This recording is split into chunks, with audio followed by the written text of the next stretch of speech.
Well, welcome everybody. My name is Leslie Powell. I'm the host for a new ICPA. It's the International Comparative Policy Association series entitled Book Talks, where we will be interviewing editors or authors of major new book publications relevant to our field. And the intent behind this format is that it's going to be more like a podcast conversation or interview than a conventional academic presentation with the slides and the usual apparatus. The idea is to be in dialogue with the authors and editors, to engage in a discussion and a debate about the work and the implications of their work for the broader field of comparative public policy.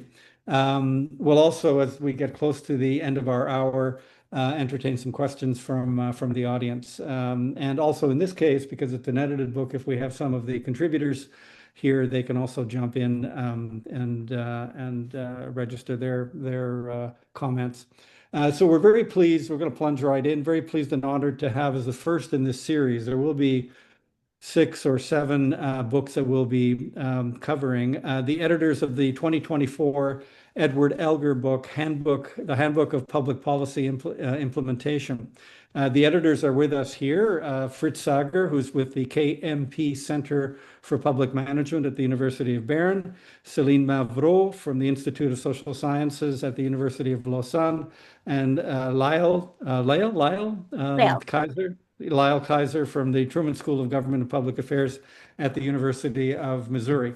Like most handbooks, this is a massive compendium. It's 41 chapters. It's over 500 pages. So obviously, we're going to have to dip into aspects of it and try to cover the key themes of such a major contribution.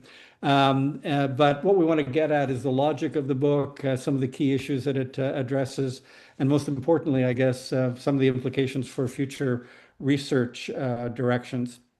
Now, with implementation, we get as close as our field ever does to actual practice and public administration and governance. And many of the chapters in the book actually address directly these institutional features. So hopefully we'll be able to tackle some of the practical implications of a compendium of this nature. So to start, let me ask each of the co-editors to briefly introduce themselves, why they have this specific interest in implementation. And then we'll go from there to some questions about the book itself. So let's begin with the order of the editors themselves. So we'll start with Fritz, and then Céline, and then Lael. So Fritz, the floor is yours. Thank you, Les, and thanks for having us here and letting us talk about this book. I'm very happy about that.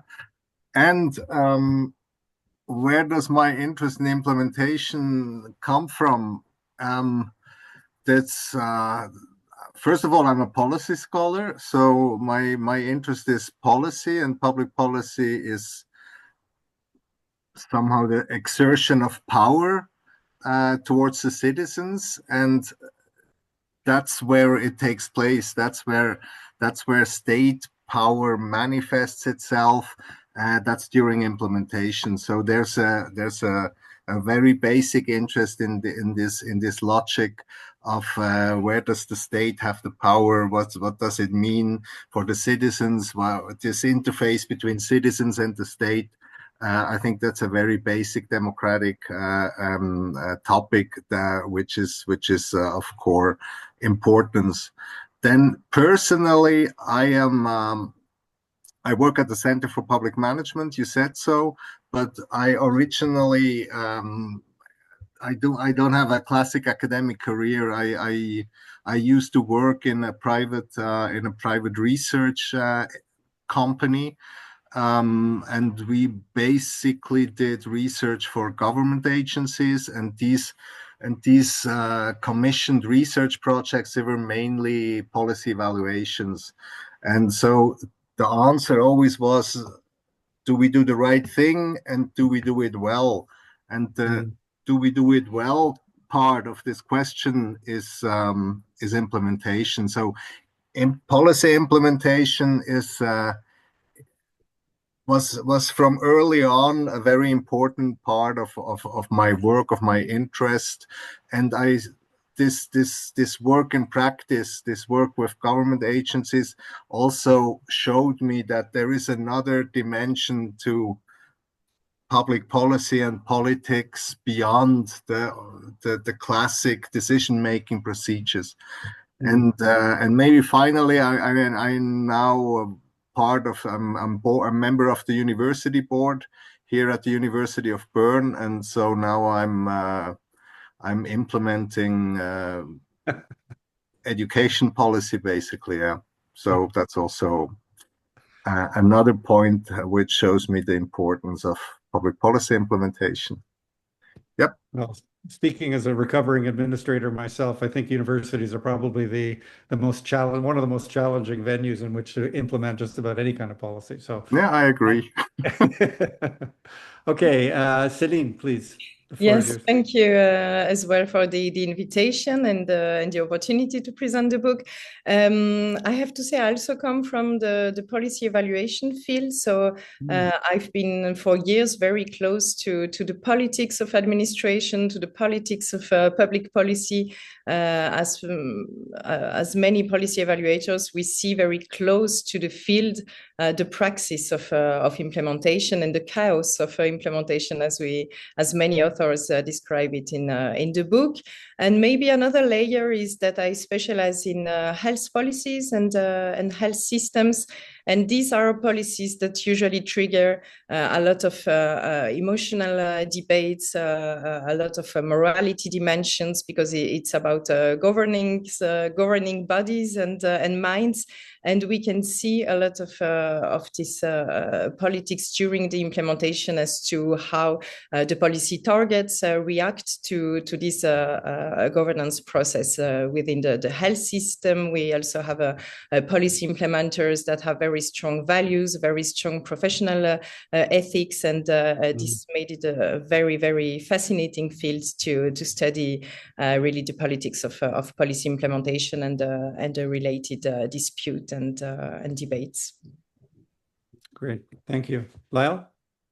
Yeah, so my sort of initial interest started after I received my bachelor's degree. I worked for a U.S. senator, and I was tasked with helping constituents who were having problems with government in the programs that they were trying to receive benefits from. So, and my area was Social Security disability. And just in trying to help constituents, you realize how complicated things were in implementation, and sort of realizing that the policies that people really experience, it doesn't really happen until it's implemented, and you don't really see those problems or those challenges and all of the different actors that are involved in implementation. And then when I got to grad school, I read, Lipsky's Straight Level Bureaucracy book, and also read a lot of stuff about top-down, bottom-up implementation models. And it just sort of solidified to me that this is really where, adding on with what Céline and Fritz said, with where policy really matters is when it's implemented. And that politics is also a big part of that too. And so that really got me interested. And I'm also an administrator. I'm the director of the Truman School. And so I am implementing things. And again, you see how all the things that, in theory, things should be implemented a certain way or people expect it to. And it oftentimes doesn't work out that way. And understanding how people interact with institutions definitely influences that. So that's also just continuing my interest in it. Great. Okay. Well, wonderful introductions and perspectives on your background. So let's plunge in and try to grapple with this very complicated book project. So one of the questions I wanted to ask you, and it comes up in the introduction, you say in the very first page of the introduction that you want, and I'm quoting now, shift the focus away from merely institutionalized areas of policymaking to, again, quoting, the everyday chaos on the ground. So what do you mean by that? And does this actually shift the focus of the field? I mean, 3 of the sections of the book for our audience arguably are dealing with institutions. You've got part 3 on branches of government, part 4 on political systems, and part 5 on organizational and individual levels of implementation. So what's entailed in this shift of focus that you're highlighting in the introduction? I can say something to that. Start, yeah. Because when I originally came back to university, I wasn't at the Center for Public Management. I was at the Political Science Institute, And I was, and I still am stunned how limited mainstream political science understands the policy process as a whole, or understands policy making or decision making or policy change. And this even includes like policy scholars who are also closer to what we do or what I do. And so what you described there is maybe an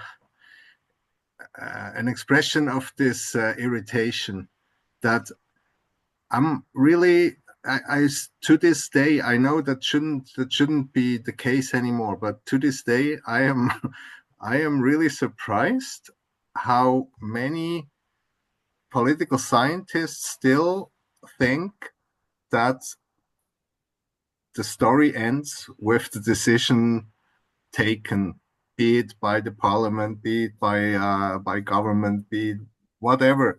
But so much of this of political science research focuses on these classic arenas of policy making, of policy formulation, of debates in the public, of media debates, of debates in the legislatures, of government composition, of whatnot, but then it just ends. And this is something that really irritates me to this day, that people from our field, I mean, that's not clueless people, that's very intelligent and well-trained academics, that they still think that if a decision is taken, then that's it, then that the implementation doesn't even come to their mind as an additional arena for policy making. So when we write that we want to shift this focus, it's basically from my perspective, that's what I wanted to shift. I wanted to shift the idea that or I wanted to make the point, or I think we should make the point, that implementation is a very important arena for policy change and beyond the classic policy formulation arena. So that's basically what I thought I wanted to say here. I mean, just to pick up on that quickly before we ask Céline and Lael to come in, but in a sense, is it like a blindness within political science to the administrative state, the state apparatus, and what happens once things get out of the legislature and even the executive? Because in my own academic experience, that field was tended to be dominated by people that did public administration, and they didn't talk that much to the people that did political science in the more conventional sense. I mean, in my experience, it's still, this is still that's two separated tables, and I think it's wrong. And okay, Céline. Let's go to Céline. Lael, the comments on this. What are you talking about? What's the shift in focus that is represented by this handbook? I mean, I think so. Part of it is, I think, is that implementation combines a lot of different things that a lot of people study in silos. So sort of adding on what Fritz was saying, some of this is part of our how we organize academics. In that in the US at least, there's Congress scholars, right? And then there's elections, and then there's people who study state government, and and so I think, but really implementation is a more holistic kind of thing. And yes, we did divide things into sections because you almost have to analytically get a grasp of all these different things. But I do think it's the idea that implementation is this sort of more messy thing that all of these different, so many different actors and so many different things come into play. And so I think that to me is the difference. And I think in the United States, at least, like public administration has separated out from political science, although public administration originated in political science. But I think that separation sort of made it so that people were in political science, at least, paying mainly attention to policy adoption and not implementation. Whereas policy And then the policy, some people in administration are not paying attention enough to the politics. So it's sort of a both are missing things. Okay. Yeah, and maybe to circle back to the wording of your question, when we wrote, we want to shift the focus away from the institutionalized arenas of policymaking. We were thinking about really the parliament as the most salient, the most visible arena that we logically think about or spontaneously think about when we think about policymaking, with the idea to say, policymaking is happening down the line at every step down the whole implementation line, but that doesn't mean that we assume there is no institutions or organization. They are there. They are very important. They structure actors' interactions. But this is just another level, and the keyword is really implementation level. And we go as far as to really question the relationship between implementation and the political institutional structure of the states. When we have chapters about federal systems and centralized system, or when we have chapters about the different branches of the state, what is the relationship between the legislative and policy implementation, between the judiciary and policy implementation. This is very much about institutions, but really how they have an influence down the line during implementation. Okay. That clarifies that part. So it's really the complexity, the combination of different institutions, the processes of getting something from an adoption and a sketch of a framework into to the actual delivery, and all of the stages that occur in that process, and the chaos that sometimes is part of that as well, with different actors coming in to either block, resist, alter, and all of the things that, go back to Pressman and Velowski. Okay, well, I had a second question, but let's move on maybe, because each of you was also an author, a co-author of specific chapters, and maybe in drilling down on these chapters, and we've got a couple of other authors of chapters with us here as well. If they wanted to jump in as well, they could briefly talk about their own. But why don't we first, and I've got a couple of broader themes to come back to after we look at these three specific chapters that you were each involved in, apart from your editorial responsibilities for the book.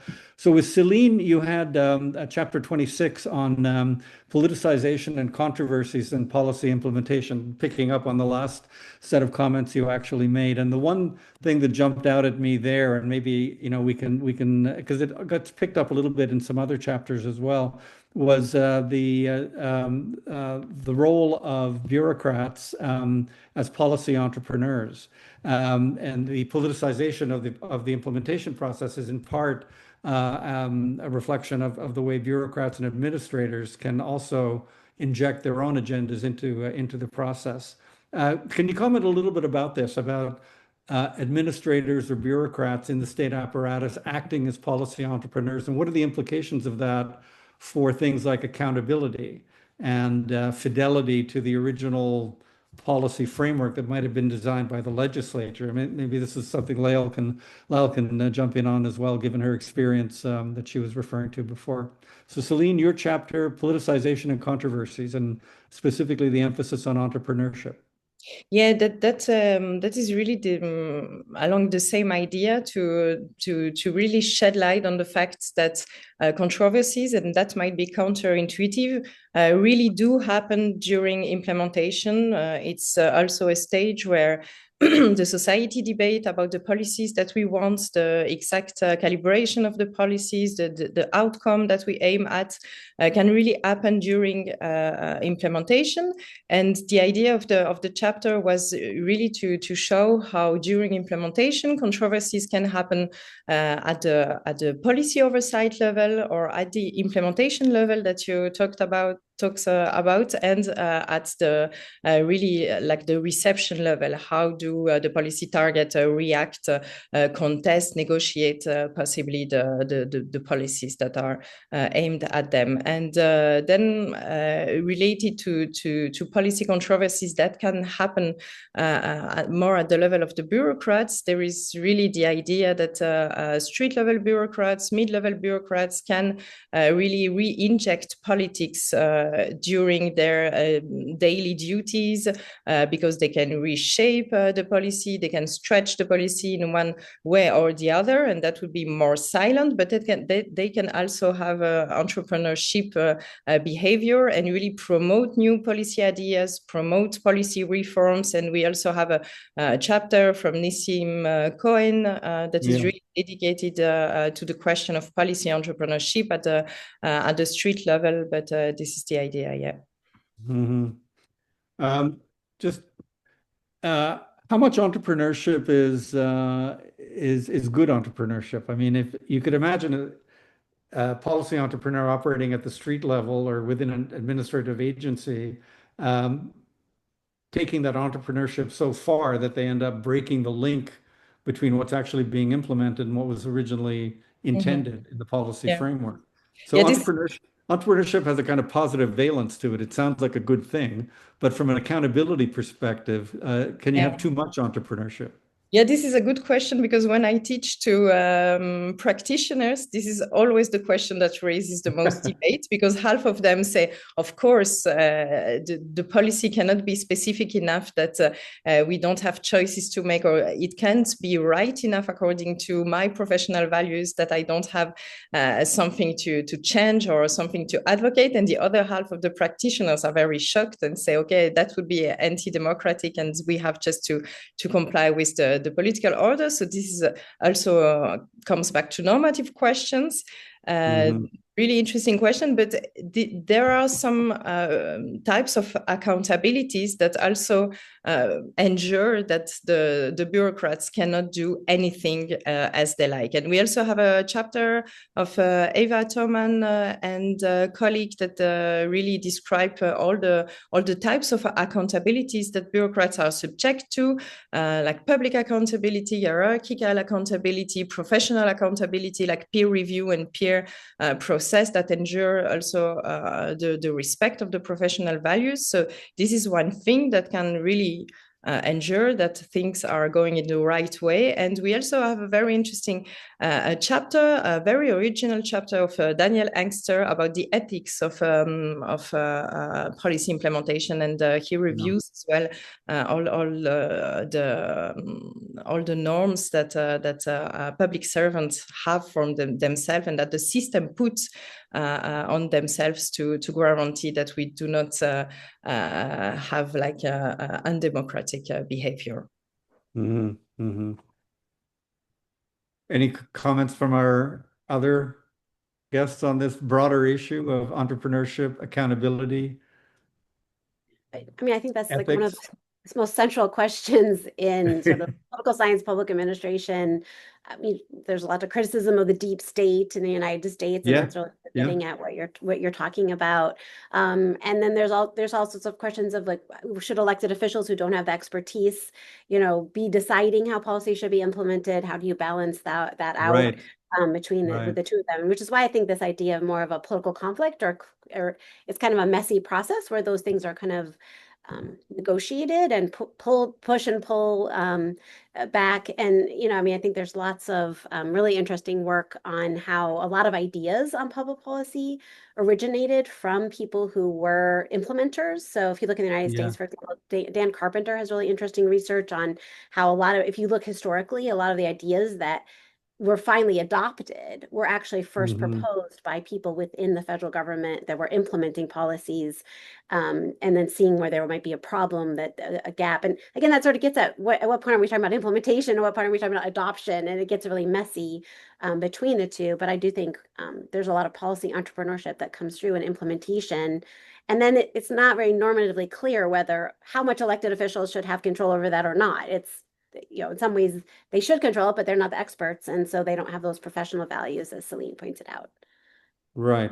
So there's always that tension between, I mean, I'm putting this crudely, the executive level and its immediate demands about almost mechanical, robotic implementation of whatever they have in their heads, and a legitimate degree of entrepreneurship or discretion in the administrative apparatus to to implement things with fidelity so that you get the ultimate outcomes that you actually wanted.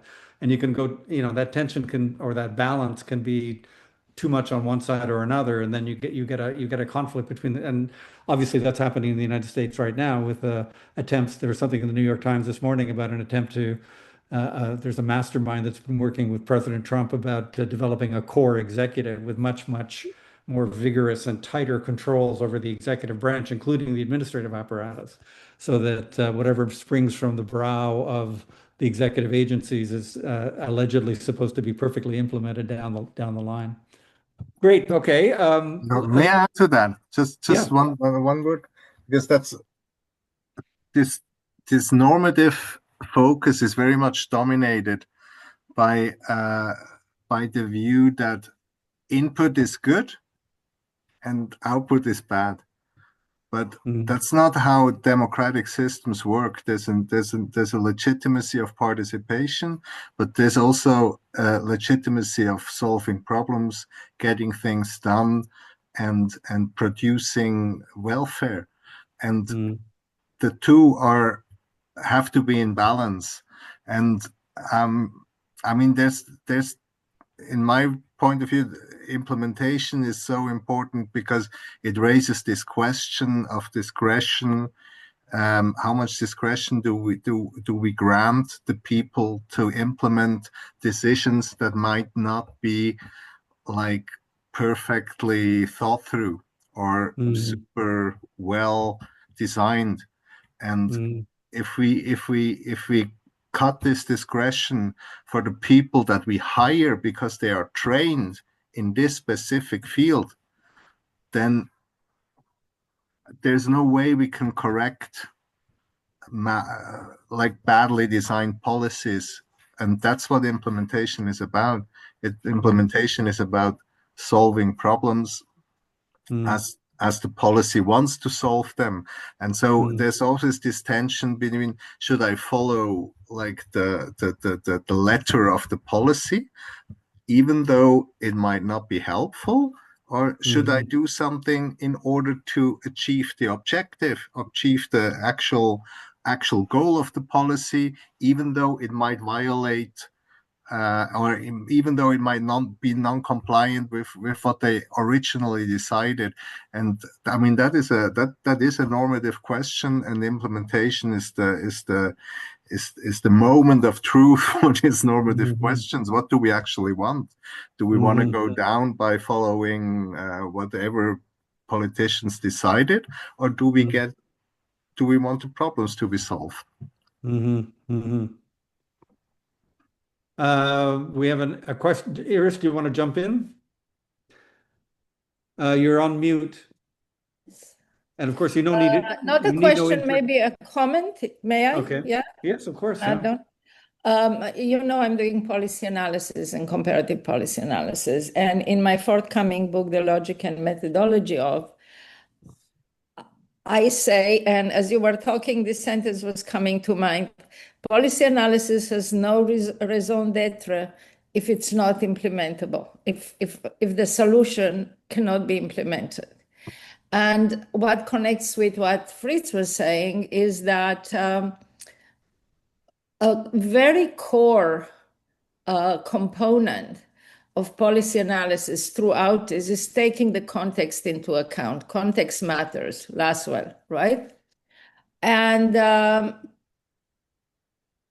in the formulation of the policy solutions, in principle, there should be what I call stepping stones for implementation. Context should be taken into account in all its components, starting from the actors to the political situation and the budgetary situation and so on and so forth. But also, I think that those presenting the policy solutions should go a step further and present, as I said, stepping stones for implementation so that implementers know how to get started about it.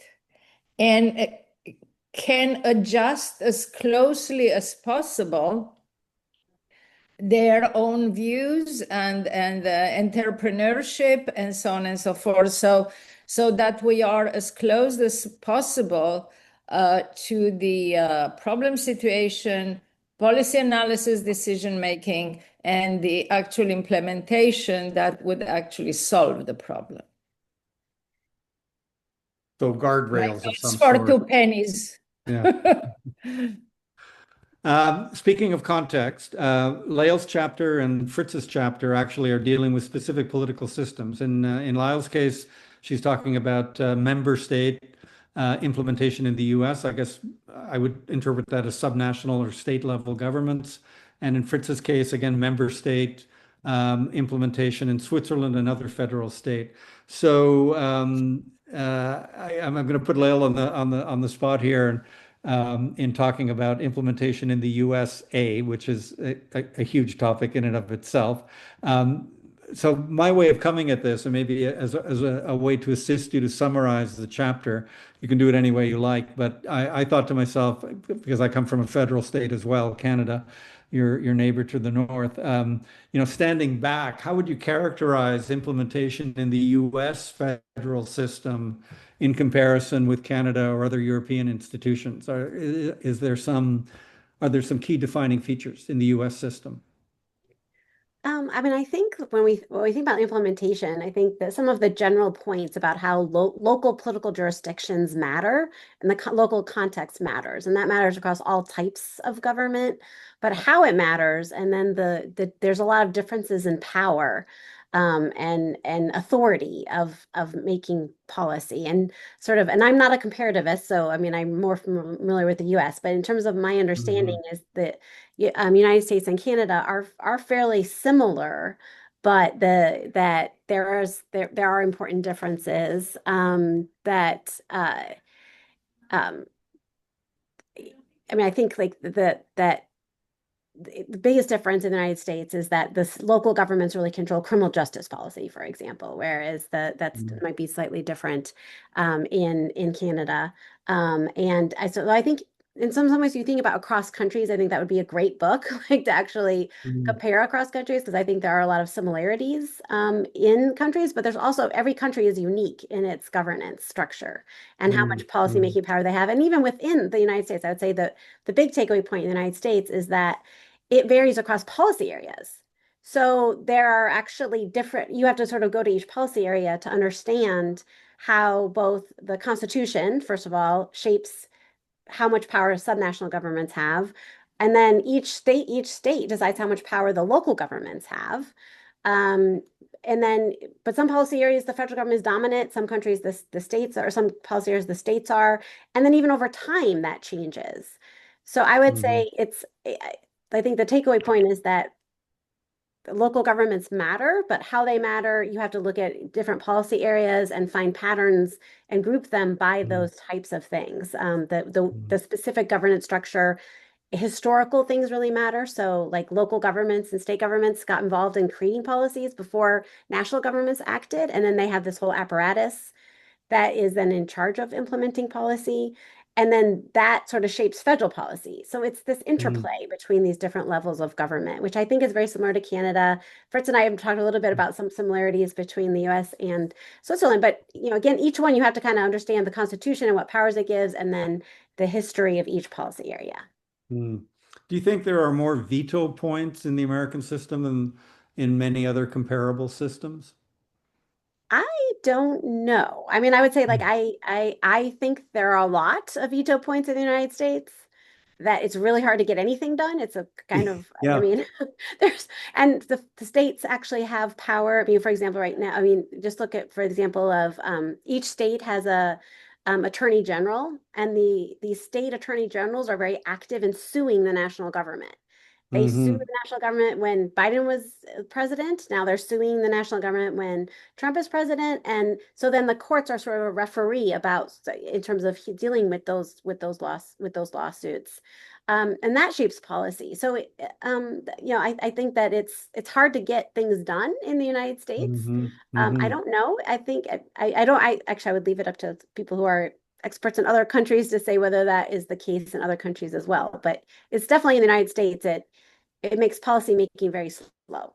Yeah, yeah. Well, we'll come back to this theme because there's a couple of broader questions I wanted to raise about the getting things done. So we'll come back to that. But why don't we move on to Fritz, and maybe that'll give us a comparative perspective from Switzerland in your chapter, member state implementation in Switzerland. You talk a lot about the distinct features of the Swiss system, the advantages, disadvantages. One of the advantages you claim is innovation because there's more flexibility and room for maneuver. But have the Swiss found the right balance? Actually, the Swiss system is very similar to the American system or to the US system in terms of local autonomy of the member states. Because we basically copy pasted the constitution in that respect from the states. So our cantons, as they are called, our cantons are our member states. They have a really high autonomy. So they are very important veto points, but not during the policy formulation. But they can just not implement if they don't want to. I mean, there's a paper in it's been a while ago, about 10 years ago, a paper in PAR was called "They Cannot Make Me Do It." It was about the member state implementation, and that's the case in Switzerland. I mean, ultimately in Switzerland, it doesn't take the law track, the legal track as the attorney generals.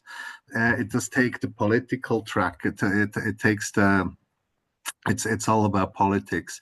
So there's negotiations among the cantons. There's negotiations between the federal level and the cantonal level.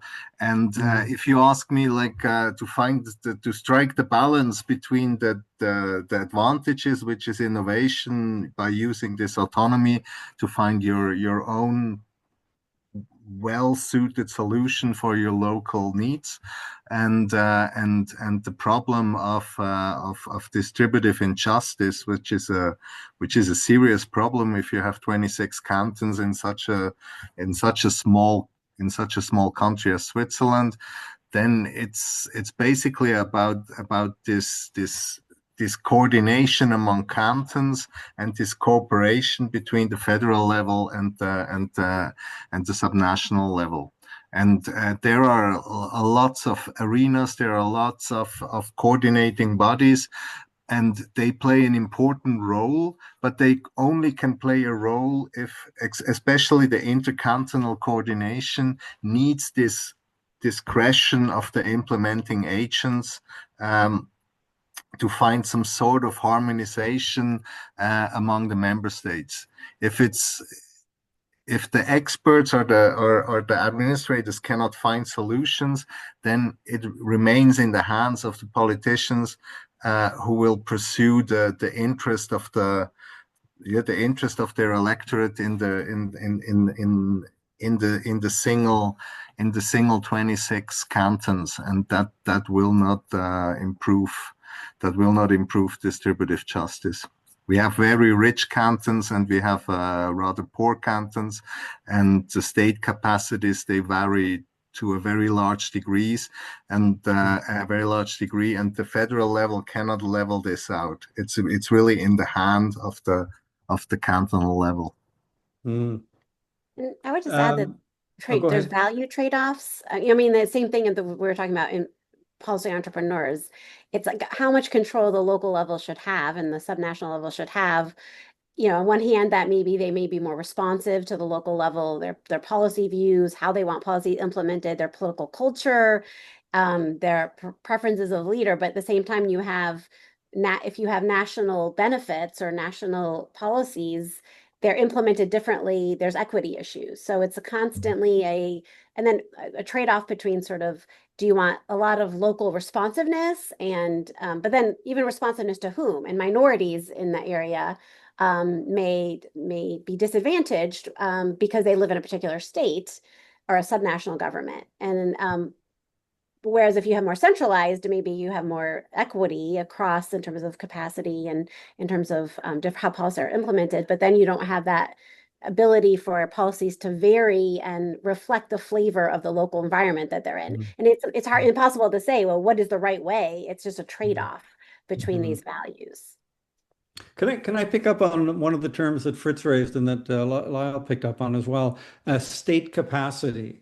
I'm looking at the chapters again of the book. I don't think that there was a specific chapter on state capacity, but I think in a lot of the literature, particularly if you're looking at the economic development literature, and maybe we have our two colleagues, Iris and Guillaume, who have a chapter in the book on the comparative method. So maybe they can comment a little bit on from the perspective of comparative politics or comparative policy.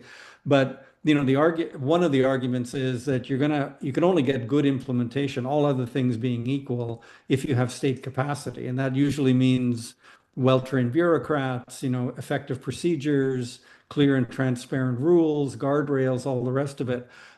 So I'm sure state capacity in some sense is a theme that's woven into a variety of the different chapters in different ways. But could you comment a little bit about that? And I'd invite Guillaume and Iris if they wanted to talk a little bit about that as well. From your perspective, I mean, how do the chapters or how does the book in a variety of different ways address this issue of state capacity, and how important do you think it is for our understanding of implementation?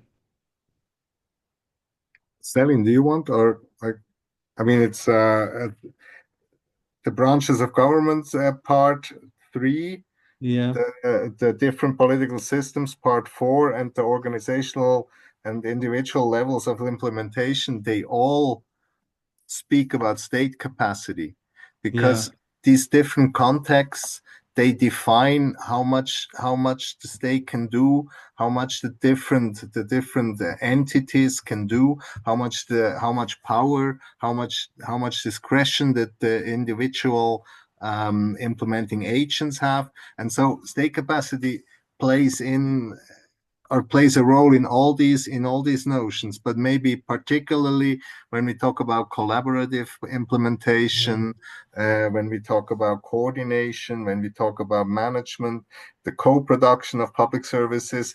These are, I mean, that's basically a response, an institutional response to varying degrees of state capacity. You do not need public-private partnerships if you have enough capacity. You do not need collaborative service delivery if you have enough capacity to deliver it by yourself. So state capacity plays a large role, and I mean it's a rather mundane finding, but it's in all these discussion and normative debates that we have currently about the mean bureaucracy and the deep state and the large state and technocracy and whatever. I mean, we should not expect that policies can be implemented or can serve their purpose if there is no one to implement them. So just to decide, just to make a big decision doesn't mean that it helps anything. You need resources, you need personnel, and you need capacity to implement that. You need expertise, and you need also people who are strong enough to do it. And so you also need people who stand strong when being attacked from public or from political interests or political parties or from whomever who does not agree with this policy. And so this anti-etatist discourse and this anti-bureaucracy discourse, it always ends up in preventing the state from doing what it actually is supposed to do, namely deliver. And so that's my part for state capacity. Any other comments? I would just add that we tend to sometimes think about capacity as just a public administration variable or Yeah. a technical variable, but it's a very political variable as well, because elected officials are the ones who are deciding what the capacity is. And you can change policy. Elected officials can change policy quite a bit by removing that capacity. And so policies are just not implemented because they were never funded. The capacity level was never funded. And it's sort of policy making by other means. Without changing laws, you can actually change policy quite a bit by changing the capacity level. Right. I mean, like you could even eviscerate an administrative agency. I'm not naming names, but eviscerate an administrative agency, and then you effectively disable its ability to do anything, to implement anything. Yeah. Okay. But it starts with politicians. I mean, politicians are big players in the capacity, adding to what Fritz was saying. Right. Right. You were asking about the comparative aspects, right? Yeah. Yeah. So I think that given the importance of the local context, obviously, and the political cultures and the capacities and all the concerns that we have in implementation, the comparative aspect would bring in what we call, or what Rose was calling, lesson drawing. So although, and we can draw lessons from the most similar or the most different, right? And I think that it possibly more than in any other domains of public policy or administration, comparison could be very valuable. Because by drawing lessons, you can avoid fallacies or learn what you can improve or what to avoid. So what do you do when there is a certain lack of capacity or a degree of lack of capacity? How is it made up in other contexts, and to what degree those contexts differ or are similar, or the political cultures of that?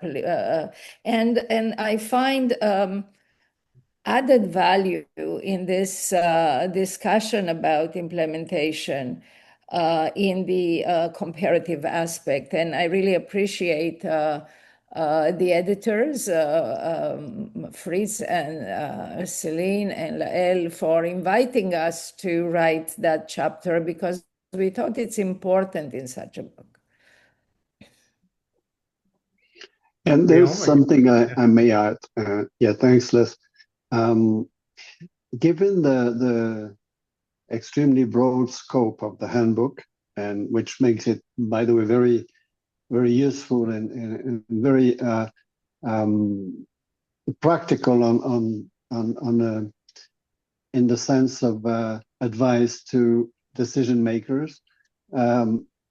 Probably the closest to the method of implementation when it comes to implementing by example or by learning is with comparison, which brings to a huge world of discussions, because there are so many ways of comparing policies.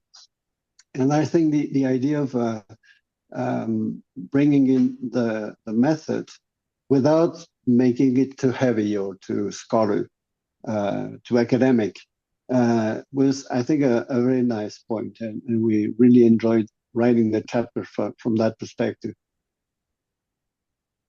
So the question that remains is, what do practitioners learn from methods of comparing policy or comparative methods? And that's an open question, because I see a lot of, well, starting with the formalization of our decision makers, be them politicians or civil servants.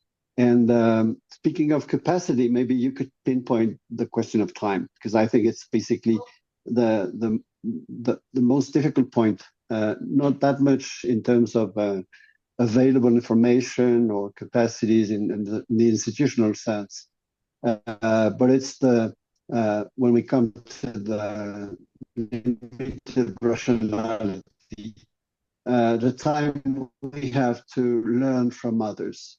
And the US, it is in the Netherlands, but for instance, in many Latin American countries, it is not. I mean, the time lapse of decision making is less than 2 weeks. And the social networks don't help for that. The issue cycles are so volatile and so short that there's really very, very little time to open those opportunity windows that are not necessarily, but usually associated with policy learning. Are you saying that's the case in Latin America or in the US? These short timelines?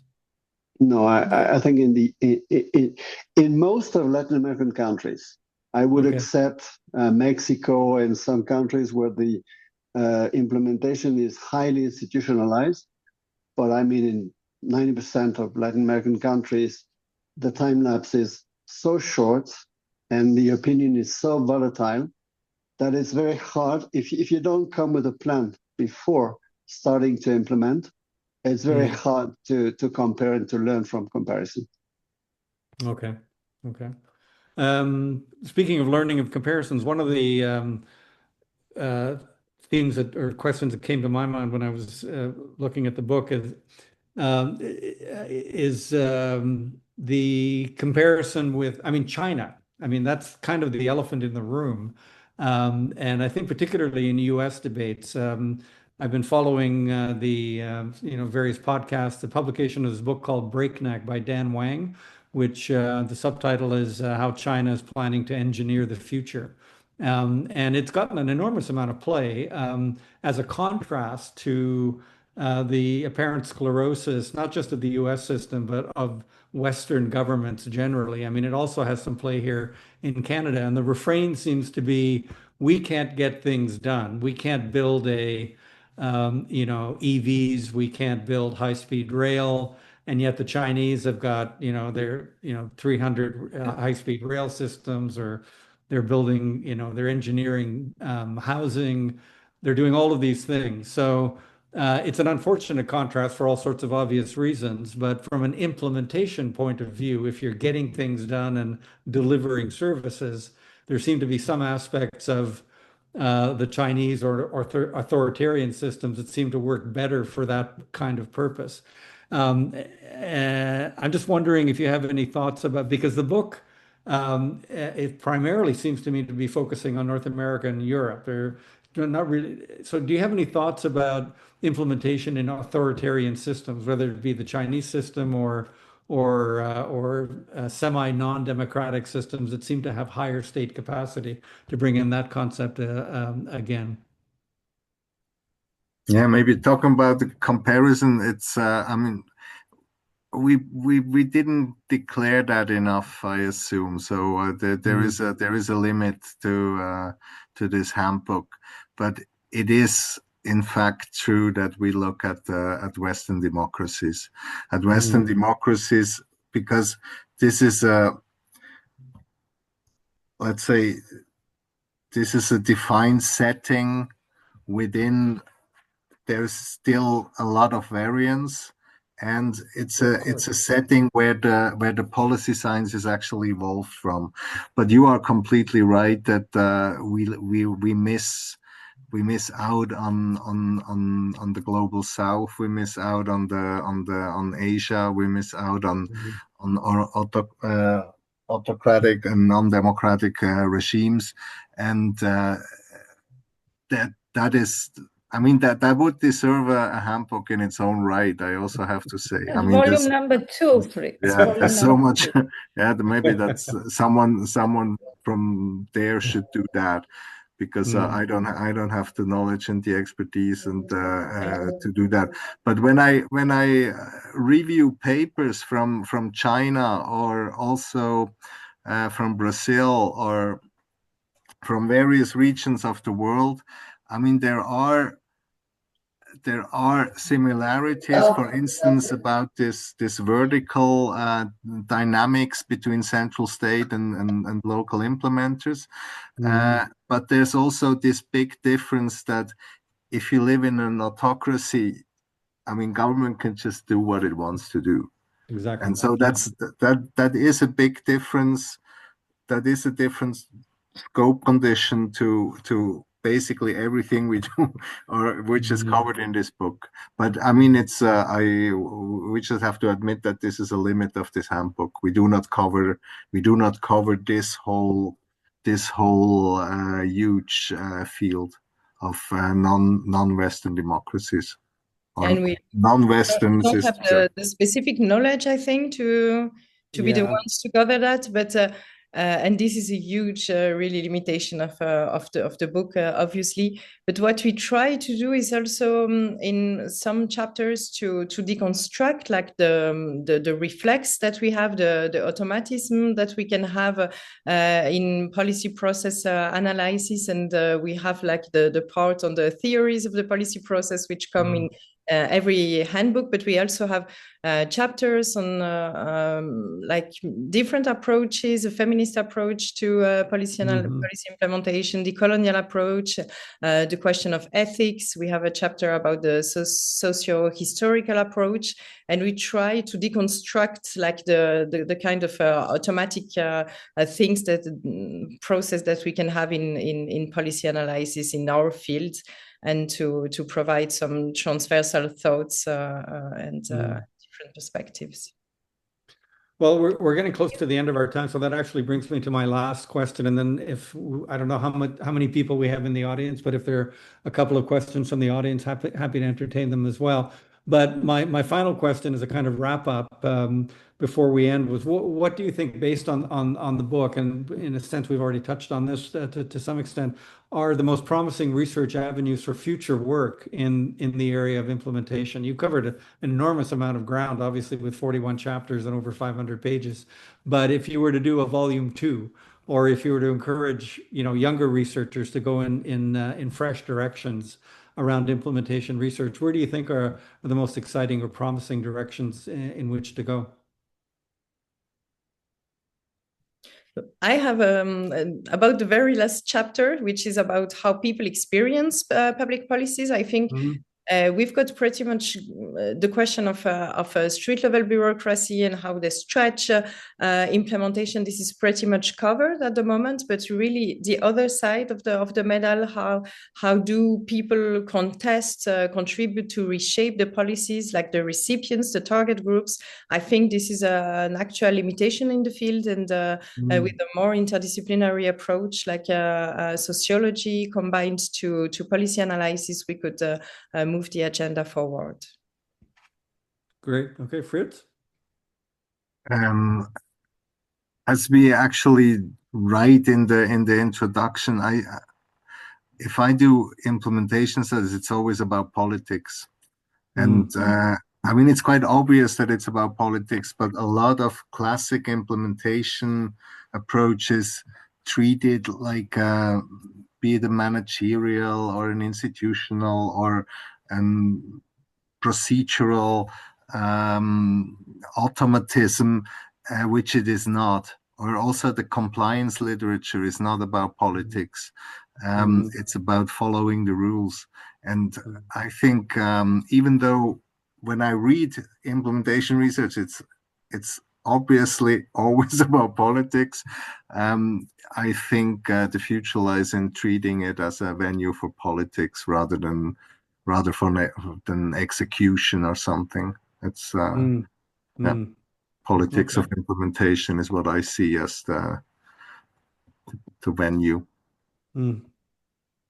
Lael? I mean, just sort of building off the chapter that I had in this handbook, I mean, I do think like an actual true comparative chapter where, I like that you actually look at a policy and you can compare it across, and you have to pick countries that are similar. I mean, similar enough on a variety of aspects, but to narrow down like what are the important variables that can explain a particular dependent variable, and then figure out what is it that you want to explain, and then pick countries that you could look at and really sort of get into how these different governance arrangements shape the implementation of public policy.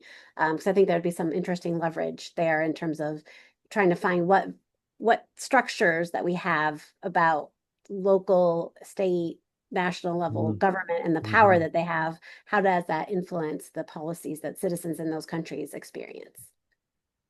Great. Okay, thank you. Well, I will open the floor momentarily to any interventions from the audience or any comments that people might have. I think we've got a couple of colleagues. If you want to make a comment or ask a question, we are open. Going once, going twice. Okay, well, let me wrap up then. First by thanking once again our colleagues. I've got my notes here. Our guests, the editors, co-editors of the book, the Handbook of Public Policy Implementation, available at a bookstore or a website near you. So highly recommended. Major contribution to the field. Also like to extend my thanks to our colleagues at Tsinghua University for their support on the technical side in getting this event together. Darren Atiskan, who's the acting executive director, has been absolutely essential in getting this to happen and to be organized. So direct thanks to her. Thanks to Iris, of course, as she hovers above all of us in her role as executive editor of JCPA and president of the ICPA, and for having supported this initiative. Interestingly, in light of our conversation about China, the next book talk will be on October the 23rd, and it will be on the book Brazil and China in Knowledge and Policy Transfer. And it's a book edited by Osmani Porto de Oliveira and Guila Romano. So that'll be on October 23rd. There'll be a notice going around to everybody on that book event. So once again, thank you to our colleagues. Wonderful discussion, really interesting, and encourage everyone to take a look at the book. Major contribution to our understanding of public policy implementation. Thanks a lot. Thanks, everyone. Thank you all. Thank you very much. And thank you, Les, for organizing it. Yes, thanks. Okay, Yeah. take care. Bye-bye. Bye. Bye-bye. Thanks. Bye.